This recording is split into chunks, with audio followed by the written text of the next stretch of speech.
नमस्कार। एक बार फिर TDM सफलता चैनल में आप सभी का स्वागत है। आज हम इस वीडियो के द्वारा कक्षा 10 गणित के चतुर्थ चैप्टर अर्थात अध्याय 4 द्विघात समीकरण के अध्याय को हम प्रारंभ करने जा रहे हैं। तो आज इस द्विघात समीकरण के अध्याय में हम प्रश्नावली 4.1 को हल करने से पूर्व हम ये समझेंगे कि द्विघात समीकरण क्या कहलाता है। इससे पहले आपने दूसरे अध्याय में बहुपद के जो आपने पढ़ा था कि ax² + bx + c तो a बराबर नहीं है 0। अगर बहुपद में a 0 के बराबर हो जाएगा तो यह फिर आपका द्विघात बहुपद यानी ये द्विघात जो बहुपद है ax² + bx + c जहाँ a b c वास्तविक संख्याएं होती हैं और a बराबर नहीं है 0, ये शर्त होना चाहिए, तब तो वह द्विघात बहुपद होगा। तो आप ये समझें कि जब इसी बहुपद में हम इस बहुपद को जब हम 0 के बराबर कर देते हैं यानी कि ax² + bx + c बराबर 0 और जहाँ a b c वास्तविक संख्याएं हैं तथा a बराबर नहीं है 0, क्योंकि a 0 के बराबर नहीं होना चाहिए। अगर a 0 के बराबर हो जाएगा तो फिर यह आपका द्विघात नहीं रहेगा। तो इसको इस पद का होना अनिवार्य है। तो ax² + bx + c बराबर 0, तो इस तरह की जब ये कंडीशन होती है तो यह कहलाता है द्विघात समीकरण। लेकिन जब समीकरण ना हो, केवल इतना बस लिखा हो कि ax² + bx + c, तो ये आपका कहलाता है द्विघात बहुपद, ये बहुपद कहलाता है। और जब इस बहुपद को जब हम 0 के बराबर कर देते हैं और यह इस रूप में होता है तो वह कहलाता है द्विघात समीकरण, जहां आप देख रहे हैं कि a b c वास्तविक संख्याएं हैं तथा a बराबर नहीं है 0।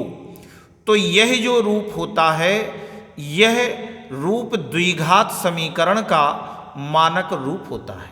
यह मानक रूप कहलाता है द्विघात समीकरण का। तो आपको ये विशेष ध्यान रखना है कि द्विघात समीकरण का जो मानक रूप होता है वह ax² + bx + c बराबर 0, जहाँ a b c वास्तविक संख्याएं होती हैं तथा a बराबर नहीं है 0। इस तरह से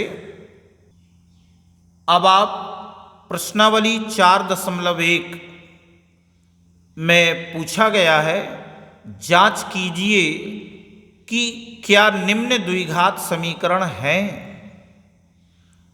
अभी इसके पहले जो हमने समझा है कि द्विघात समीकरण क्या होते हैं, जो ax² + bx + c बराबर 0 के रूप में होते हैं। यहाँ हम से पूछा गया है, जांच कीजिए कि यहाँ पर जो हमें सवाल प्रश्न दिए गए हैं क्या वो द्विघात समीकरण हैं, ये हमें जांच करनी है। तो अब इसके देखो, इसके उदाहरण में भी जो इसी तरह के प्रश्न हैं वो भी आप इसी प्रकार से समझेंगे। तो आप इसको आप समझें, जो प्रश्नावली 4.1 है उसके पहले प्रश्न में जो हमें नंबर बाई नंबर पूछे गए हैं, तो यहाँ पर पहला प्रश्न है कि x⁻1 का होल स्क्वायर बराबर 2 × x - 3। अब आप पहले इसे सरल करेंगे तो यहाँ आप देख रहे हैं कि a लिखा है a + b का होल स्क्वायर, तो हम इसको तोड़ेंगे a² + b² + 2a × b बराबर, अब अंदर 2 का गुणा कर देंगे 2x - 2 × 6 और यहाँ साइड में बता देंगे चूंकि a प्लस बी का होल स्क्वायर बराबर a square plus b square plus 2ab, इस सर्व समीकरण के द्वारा हमने इसको सरल किया। अब आगे सरल करते हैं, एक्स स्क्वायर और 1 का वर्ग 1 और ये हो जाएगा 1 2 एकम 2 2x बराबर 2x माइनस 6। अब हम पक्षांतर कर देंगे तो एक्स स्क्वायर और प्लस के 2x, इसका पक्षांतर किया तो माइनस के 2x प्लस का 1 और जे इधर आया तो प्लस के 6 बराबर 0। क्या किया? पक्षांतर करने पर। अब आगे हम देख रहे हैं कि प्लस से 2x और माइनस 2x ये कैंसिल हो गए, तो एक्स स्क्वायर और 1 और प्लस 6 ये प्लस 7 बराबर 0। तो अब चूंकि ये एक्स स्क्वायर का पद है और यहाँ x का पद नहीं है तो हम बना भी सकते हैं। तो x square plus 0 into x plus 7 बराबर 0, यानी कि अगर 0 का इसमें गुणा भी होगा तो ये पूरा 0 हो जाएगा और हमारा ज्यों का त्यों ये बचा रहेगा। अब यहाँ हम देख रहे हैं कि यह जो समीकरण आया है a x square plus b x plus c बराबर 0 के रूप का है, यानी जो इसके प्रकार का है। तो हम कह सकते हैं कि इसलिए दिया गया समीकरण एक द्विघात समीकरण है। तो हम इस प्रकार से इसको हल कर सकते हैं। अब इसका जो दूसरा प्रश्न दिया गया है कि एक्स स्क्वायर माइनस 2x बराबर माइनस 2 इंटू 3 माइनस एक्स। अब इसे भी हम सरल करते हैं तो आप देखेंगे कि एक्स स्क्वायर माइनस 2x बराबर, अब माइनस 2 का 3 में गुणा किया तो माइनस के 6 और माइनस 2 का माइनस x में किया तो minus minus plus 2 into x 2x। अब इसे आगे सरल किया, हम इनको इधर लाएंगे तो ये एक्स स्क्वायर माइनस के 2x और इधर ये प्लस से इधर आए तो माइनस के 2x और ये प्लस का 6 बराबर 0। क्या किया? पक्षांतर करने पर। अब आगे सरल किया तो x square minus 2x minus 4x और प्लस 6 बराबर 0। तो यहाँ भी हम देख रहे हैं कि ये जो समीकरण आया है और घातें भी क्रम से हैं, तो यह है a x square plus b x plus c बराबर 0 के रूप का है या प्रकार का है, इसलिए दिया गया समीकरण एक द्विघात समीकरण है। इस तरह से हम इसको सरल कर लेंगे। अब आगे हम तीसरा देखते हैं, पहले का तीसरा भाग, x minus 2 into x plus 1 बराबर x minus 1 into x plus 3। तो अब इसको भी हम सरल करते हैं, तो पहले इनके आपस में गुणा करेंगे।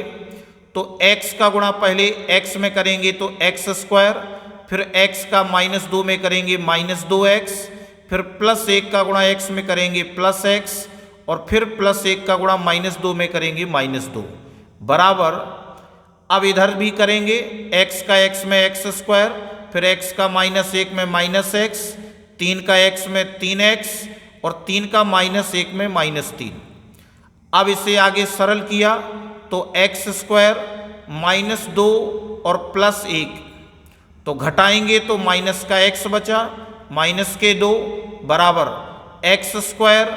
अब इधर माइनस का 1x और प्लस के 3x, तो ये भी घटेंगे तो 3 में से जब माइनस 1 जाएगा तो प्लस के 2x और माइनस 3।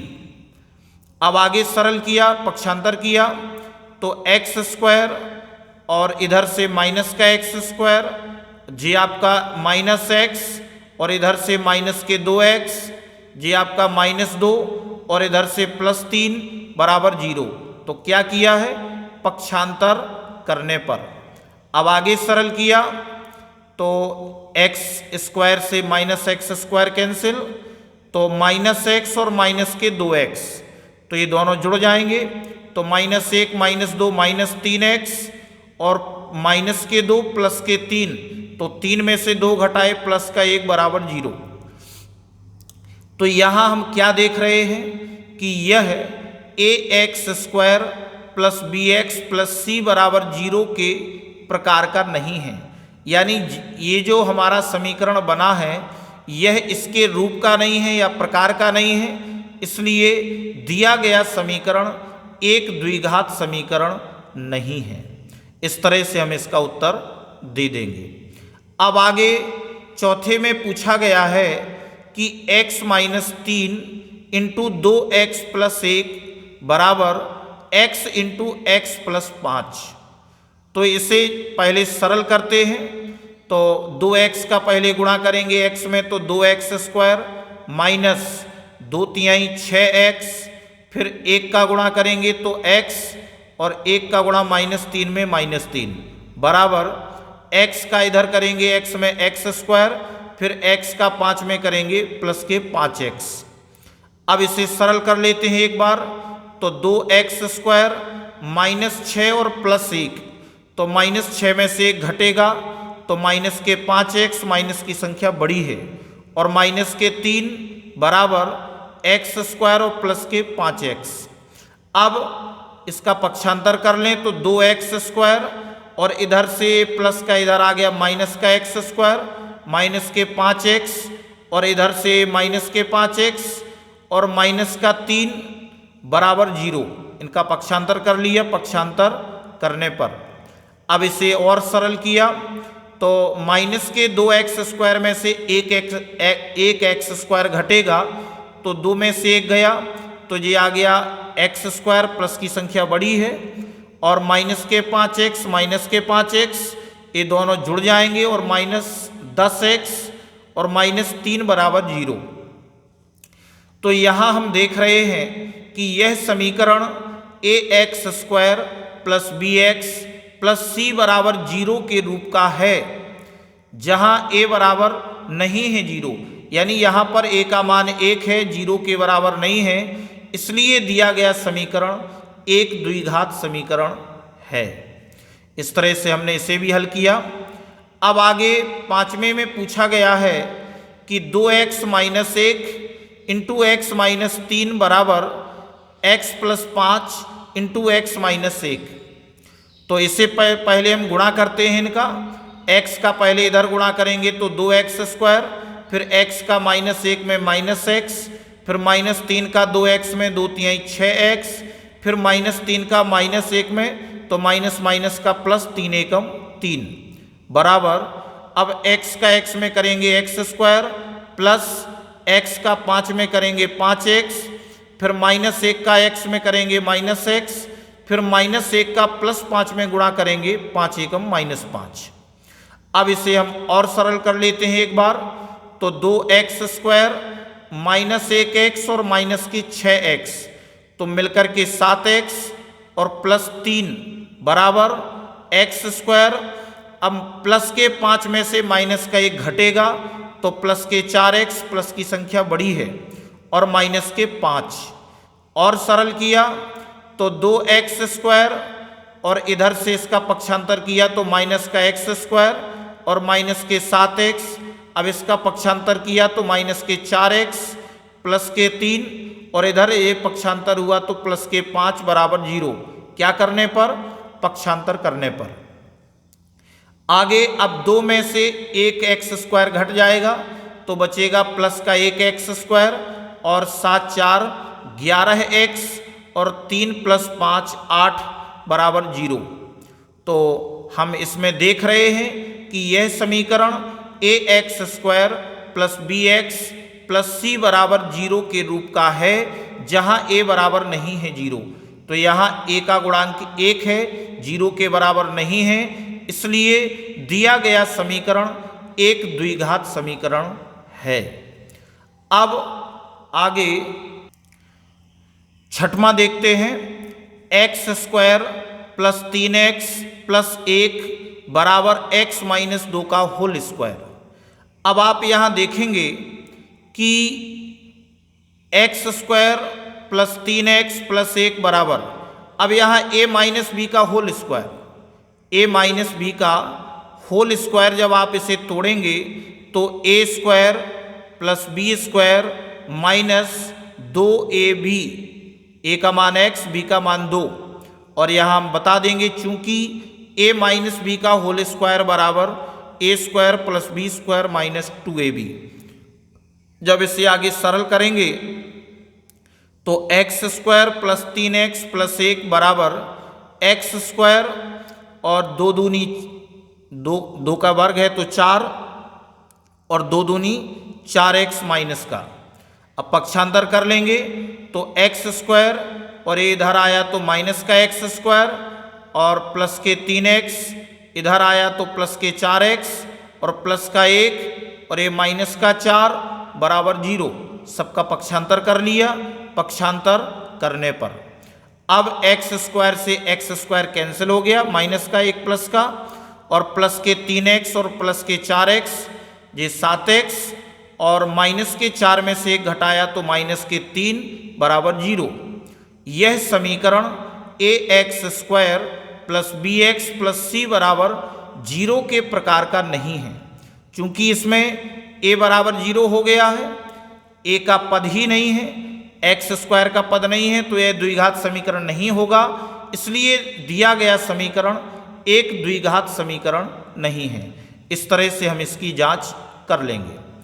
अब आगे 7वें में पूछा गया है कि x प्लस 2 का होल क्यूब बराबर 2x into x square minus 1। तो अब इसमें सर्वसम का हम a प्लस बी का होल क्यूब लगाएंगे, तो आप देखेंगे कि a cube plus b cube plus 3ab into a plus b यानी x प्लस 2 बराबर, अब इसका अंदर गुणा कर देंगे। 2x का x स्क्वायर में किया तो 2x क्यू, एक घात इसकी और 2 इसकी, तो कितना हो गया 2x क्यू माइनस 2x का माइनस 1 में किया तो माइनस के 2x, और यहाँ हमने सर्वसमता लिख दी। चूंकि a प्लस बी का होल क्यू बराबर a cube plus b cube plus 3ab into a plus b. अब इसे आगे सरल किया तो एक्स क्यू प्लस 2 की घात 3 यानी 2 का घन हो गया 8, 2 का 3 बार गुणा करेंगे 8, प्लस 3 दूनी 6x इंटू एक्स प्लस 2 बराबर ये हो जाएगा 2x क्यू माइनस 2x। अब इसका पक्षांतर कर लेंगे तो एक्स क्यू और प्लस 8, और इसका अंदर एक बार अभी गुणा कर लें तो 6x का x में होगा 6x स्क्वायर प्लस 6x का 2 में होगा 6 दूनी 12x बराबर 2x क्यू माइनस के 2x। अब हम इसको इधर लाएंगे तो x क्यू और इधर से 2x क्यू माइनस में आएंगे, और इधर से 6x स्क्वायर प्लस के और प्लस के 12x, और इधर से आ जाएंगे ये आपका इधर 2 माइनस 2x का पक्षांतर किया तो प्लस के 2x और प्लस के 8 बराबर 0 पक्षांतर करने पर। अब हम देख रहे हैं कि माइनस 2 में से एक एक्स क्यू घटेगा तो माइनस का एक्स क्यू और प्लस के 6x स्क्वायर और 12x प्लस 2x 14x और प्लस 8 बराबर 0। अब यहाँ हम देख रहे हैं कि इस समीकरण में x की घात 3 है, यानी कि यहाँ x की घात 3 है, इसलिए यह ax square plus bx plus c बराबर 0, जहाँ a बराबर नहीं है 0 के प्रकार का नहीं है, इसलिए दिया गया समीकरण एक द्विघात समीकरण नहीं है। अब अंतिम में हम देख रहे हैं, अब अंतिम 8 में कहा गया है कि x cube minus 4x square minus x plus 1 बराबर x माइनस 2 का होल क्यूब। अब यहाँ a माइनस बी का होल क्यूब दिया है तो हम इसमें सर्वसम का लगाएंगे। पहले से लिख लें x cube minus 4x square minus x plus 1 बराबर, अब यहाँ हो जाएगा a cube minus b cube फिर minus 3ab into a minus b, और यहाँ सर्वसम का में बता देंगे चूंकि a माइनस बी का होल क्यूब बराबर a cube minus b cube minus 3ab into a minus b. अब इसे सरल कर लें तो x cube minus 4x square minus x और प्लस 1 बराबर एक्स क्यू माइनस 8 और माइनस 3 दूनी 6x इंटू एक्स माइनस 2, तो x cube minus 4x square minus x plus 1 बराबर एक्स क्यू माइनस 8 और ये हो जाएगा माइनस के 6x square minus minus plus 6 दूनी 12x। अब पक्षांतर कर लेंगे तो एक्स क्यू इधर से जाएगा तो माइनस का एक्स क्यू माइनस के 4x स्क्वायर, इधर से जाएंगे तो प्लस के 6x स्क्वायर माइनस का x, इधर से गए तो माइनस के 12x प्लस का 1 और ये हो जाएंगे प्लस के 8 बराबर 0 पक्षांतर करने पर।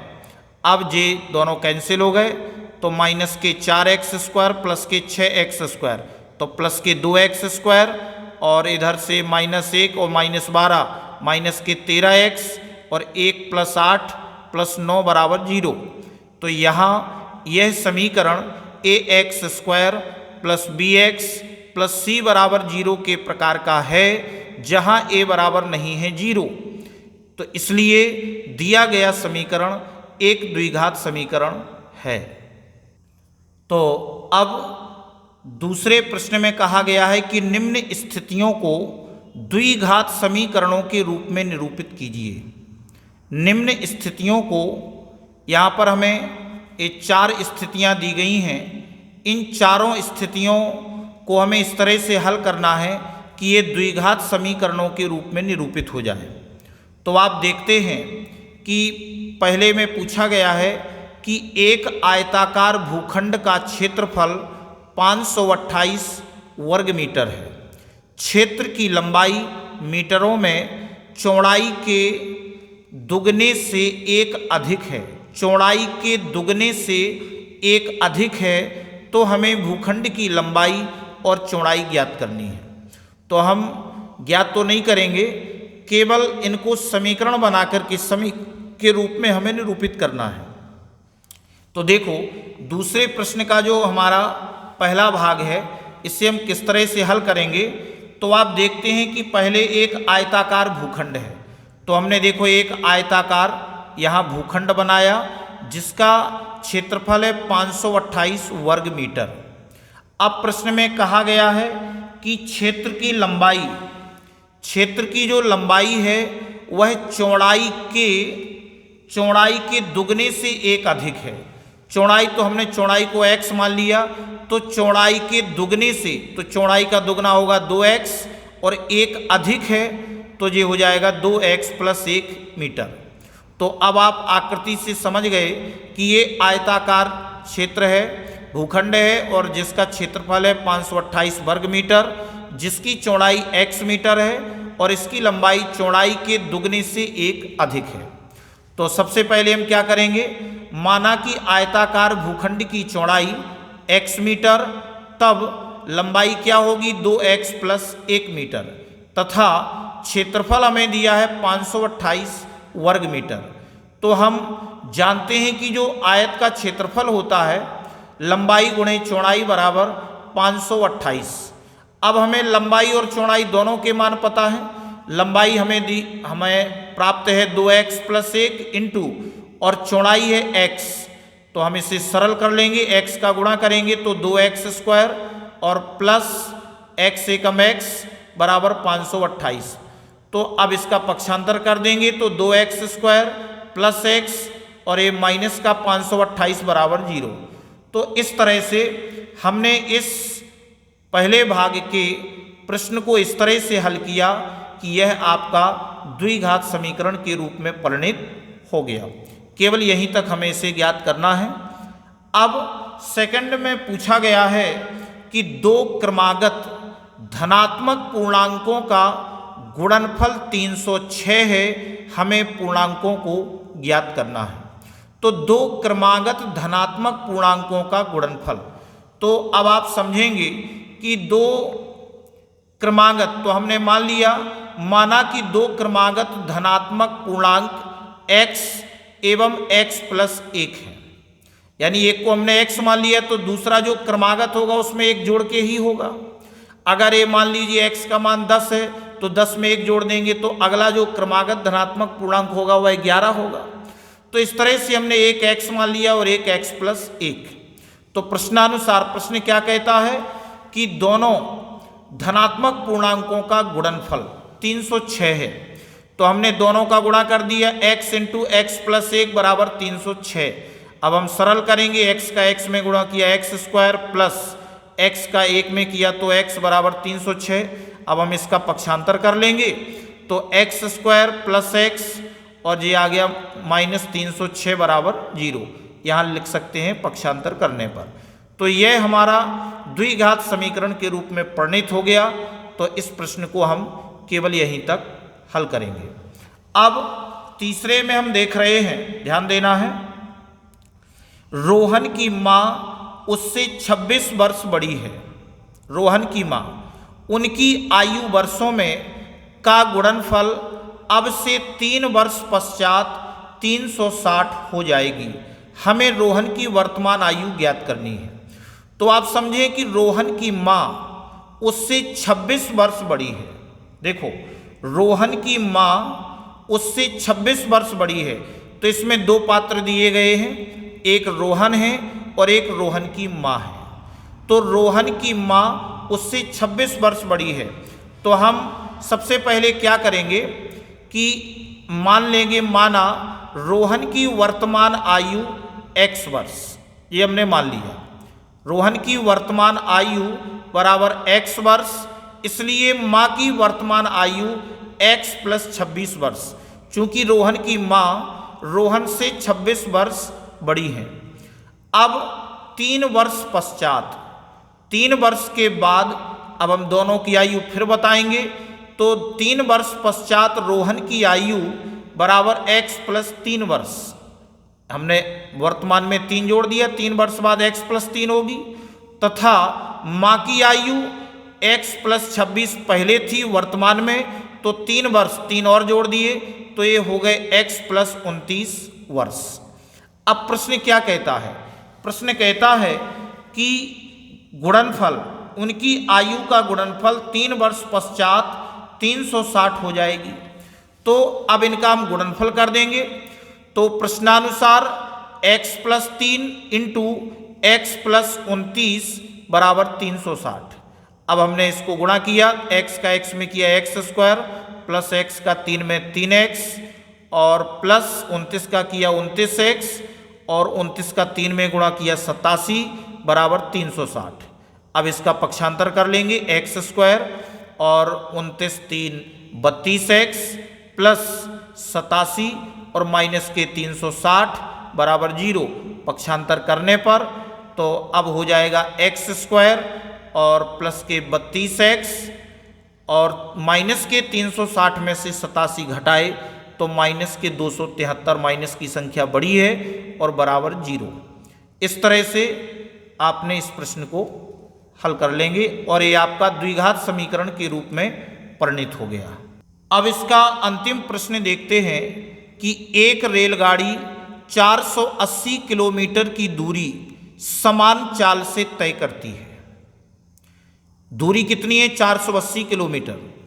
और यदि इसकी चाल 8 किलोमीटर प्रति घंटा कम होती, यानी माइनस हो जाएगी, तो वह उसी दूरी को, दूरी कितनी है? 480, उसी दूरी को तय करने में 3 घंटे अधिक लेती। 3 घंटे अधिक लेती तो हमें रेलगाड़ी की चाल ज्ञात करनी है। तो देखो, सबसे पहले हम क्या करेंगे, आप यहाँ समझें कि जो हमें दूरी दी गई है वह 480 किलोमीटर। तो चाल हमने मान लिया कि x किलोमीटर प्रति घंटा है, ये हमने मान लिया चाल x किलोमीटर प्रति घंटा। अब समय बराबर दूरी बटे चाल, तो दूरी हमारी 480 है और चाल हो जाएगी x, तो ये आपका हो जाएगा 480 बटे x घंटा। समय हो गया 480 बटे x घंटा। अब हम देखते हैं कि जब हमारी चाल 8 किलोमीटर प्रति घंटा कम हो जाए, तो पहले चाल x थी तो नई चाल क्या होगी? x माइनस 8, यानी इसमें कमी हो गई, x माइनस 8 किलोमीटर प्रति घंटा। तो अब इसमें समय कितना लगेगा? तो समय होता है दूरी बटे, दूरी आपकी वही है, तो 480 और बटे चाल x माइनस 8 किलोमीटर प्रति ये हो जाएगा समय है, तो ये हो जाएगा घंटा। लेकिन प्रश्न में कहा गया है कि जब चाल 8 किलोमीटर कम होती है तो उसी दूरी को तय करने में 3 घंटे अधिक समय लेती है। तो 3 घंटे में इसी दूरी को तय करने में 3 घंटे अधिक लेती है, तो आपकी ये पुरानी चाल अधिक ले लेगी इसको यदि हमें कम करना है तो अब इसमें आप कैसे हल करेंगे देखते हैं। तो दूरी बराबर 480 किलोमीटर, हमने माना कि सामान्य चाल x किलोमीटर प्रति घंटा है, तो सामान्य चाल से चलने में लिया गया समय हो जाएगा 480/x घंटा। अब नई चाल x-8 किलोमीटर प्रति घंटा, क्योंकि इसमें कमी कर दी जाती है, तो चाल बदलने पर जब हमारी चाल x-8 हो जाती है तो चाल बदलने पर लिया गया समय, अब चूंकि दूरी वही है तो 480/x-8 घंटा। अब प्रश्नानुसार, प्रश्न के अनुसार क्या होगा जो अभी हमने यहाँ समझा है, तो ये आपका केवल समझने के तौर पर है। तो अब हो जाएगा 480/x + 3, चूंकि 3 घंटे समय अधिक लेती है, बराबर 480/x - 8। तो अब आप इसे सरल कर लेंगे, एलसीएम x आएगा 480 प्लस x का 3 में गुणा होगा 3x बराबर 480/x - 8। अब इसमें हम त्रियक गुणा कर लेंगे तो x - 8 का ऊपर होगा 480 + 3x × x - 8 बराबर 480 में गुणा होगा x का। अब आप देखते हैं कि अब हमें यहाँ गुणा करेंगे, x का पहले 480 में 480x प्लस हो जाएगा 3x² माइनस, अब 8 का इधर करेंगे तो 3840 और माइनस वो इसके बाद इसमें गुणा होगा तो 8 × 24x बराबर इधर x में गुणा होगा 480x। अब सरल कर लेते हैं तो पहले पद लिखेंगे 3x² प्लस 480x और इधर से आया वो अभी इसको सरल कर रहे हैं तो माइनस के 24x और 3840 बराबर 480x। अब पक्षांतर किया तो 3x² माइनस के 480x, इधर से माइनस के 480x माइनस के 24x और माइनस के 3840 बराबर 0। पक्षांतर करने पर अब आपके प्लस और माइनस कैंसिल और ये आपके हो गए 3x² और माइनस के 24x और माइनस के 3840 बराबर 0। अब हम इसमें 3 का भाग दे देंगे, 3 का पूरे में भाग चला जाएगा तो 3 का भाग जाएगा तो x² माइनस 3 × 8 = 24, ये आपका 8x माइनस 3 × 1 = 3, 3 दूनी 6 और 2 24, 3 × 8 = 24 और 0 का 0 बराबर 0। इस तरह से आपका द्विघात समीकरण बन गया। तो इसे आपने समीकरण के रूप में परिणित किया। तो वीडियो काफ़ी लंबा हो रहा है और आपके प्रश्नावली के सभी प्रश्नों को हल कर लिया है। तो इस वीडियो में बस इतना ही। अगर आपको ये वीडियो अच्छा लगा हो तो वीडियो के लिए कमेंट शेयर अवश्य करें। धन्यवाद।